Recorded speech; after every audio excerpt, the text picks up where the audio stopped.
안녕하세요 여러분, 이인철TV의 이인철 변호사입니다. 오늘도 사건이 아주 잘 끝난 그런 사건을 설명드릴 텐데, 오늘은요 특히 이제 이혼하게 될 경우에 우리 특히 주부님들, 아내분들 뭐가 많이 걱정이 되세요? 이혼하게 되면 돈이요? 그렇죠. 결국에는 재산이 이제 걱정이 되죠. 왜냐하면 예를 들어 남편이 사업을 할 경우에는 남편은 계속해서 사업을 해서 소득이 있는데, 우리 그 아내분, 특히 이제 그 가정주부, 전업주부 같은 경우에는 이제 생계가 막막하잖아요. 그래서 재산 분할을 많이 받아야 되는데, 오늘 사건은 좀 많이 받은 사건이에요. 재산 분할. 자, 얼마 받았는지 궁금하시죠? 네. 한번 지켜보도록 하겠습니다. 자, 오늘 사건은 어디 사건이냐? 부산고등법원, 이거 항소심 사건이에요. 부산고등법원 사건이고, 법무부에 저희가 이제 원고를 맡았는데, 자, 이혼이 되고요. 재산 분할이 얼마가 나왔느냐? 여기 보시면 이제 재산 분할이 그 부동산과 금전, 돈으로 이제 나눠서 받는 경우가 있어요. 이 재산 분할의 규모가 크면은 전부 다 이제 현금으로 받는 경우보다는 이제 부동산과 같이 이제 혼합해서 이제 나오는 경우가 있어요. 그래서 일부는 부동산으로 받고 일부는 이제 현금으로 받은 경우가 있었거든요. 부동산, 큰 저택에 대해서 약 20억 상당의 부동산에 대해서도 받았고요. 그 다음에 돈으로 얼마를 받았느냐? 30억을 받았습니다. 그럼 50억인가요? 그렇죠. 합쳐서 대박. 무려 50억 원의 재산 분할을 받은 엄청난 그런 사건입니다. 금액입니다. 박수 한번 해드릴까요?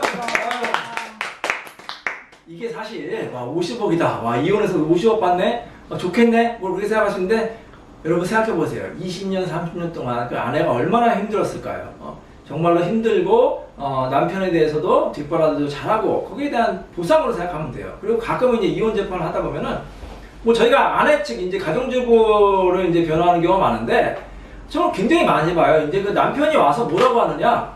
아니 10억만 주겠다. 예를 들어서 총 재산이 100억인데 10억만 주겠다, 20억만 주겠다고 하는 거예요.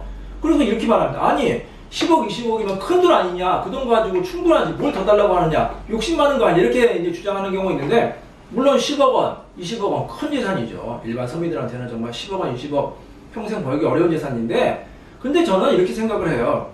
이 재산이 100억이든 1000억이든 그 금액이 중요한 게 아니라 비율이 중요하다. 이 부부간에 평등해야 되는 거 아닙니까? 남편이 50% 가지면 아내도 50% 받아야 되는 거 아니에요? 최소한 40% 정도는 인정을 해줘야죠. 그래서 그 비율로 따져야 된다. 그래서 남편이 예를 들어서 10억 재산이면 뭐 4억에서 5억 정도, 100억이면 40에서 50억 정도 받아야 된다고 생각이 되는 겁니다. 자, 이 사건 같은 경우에도요, 이 아내분이 재산 분할은 굉장히 이제 규모가 컸기 때문에 이제 50%보다 조금 낮아지는 경우가 있어요. 이제 재산 규모가 뭐 수십억, 수백억 하는 경우에는 뭐 재산 분할이 뭐 1, 2억이다 그러면 이제 뭐 가정주부 같은 경우에도 50% 정도 쉽게 나오지만, 예를 들어서 뭐 수십억 재산가다 아니면 수백억 자산가다 할 경우에는 이 50%는 잘 안 나오고 보통 한 30에서 40% 정도 나오는데, 이 사건 같은 경우는 40% 정도 인정이 됐습니다. 그렇다면 처음에 우리 측에서 주장할 때 더 많이 주장을 해야 되는 거 아닌가요? 처음에는 당연히 그렇죠. 처음에는 당연히 이제 많이 주장하죠. 뭐 이제 청구 취지에서는 50% 정도 이제 주장하는 게 일반적인 거고요.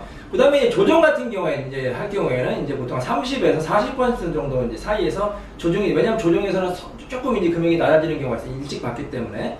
그 다음 판결까지 가는 경우에는 한 40%에서 뭐 많은 경우에는 45%, 좀 적은 경우에는 30에서 35% 정도 이 아내분이 재산 분할 받는 경우가 있습니다. 자, 이 사건 같은 경우 어찌됐건 이 아내분이 굉장히 노력을 많이 했다는 걸 저희가 이제 노력을 했어요. 아내분이 이제 맞벌이도 일부 했거든요. 그래서 굉장히 고생을 하셨고, 특히 남편이 이제 사업체를 운영하는데, 자, 이게 중요합니다. 이 아내분 같은 경우에는 뭐 10년, 20년 동안 중간에 남편 사업을 도와주는 경우가 있겠죠. 네. 뭐 남편 이제 그 직장에 가가지고 기여한 거죠. 그렇죠. 일을 도와줬다든지, 뭐 심지어는 어떤 경우에는 이제 뭐 도시락을 싸신 경우도 있고요. 경리를 보는 경우도 네, 있어요. 뭐 경리를 보는 경우도 있고, 뭐 아니면은 뭐 요즘에는 이제 인터넷 같은 경우에는 막 홍보를 이제 해주는 경우도 있고, 여러 가지 이제 도와주는 경우가 있는데, 저는 이제 그거를 집중적으로 이제 주장을 이제 드리라고 말씀드리고 싶어요.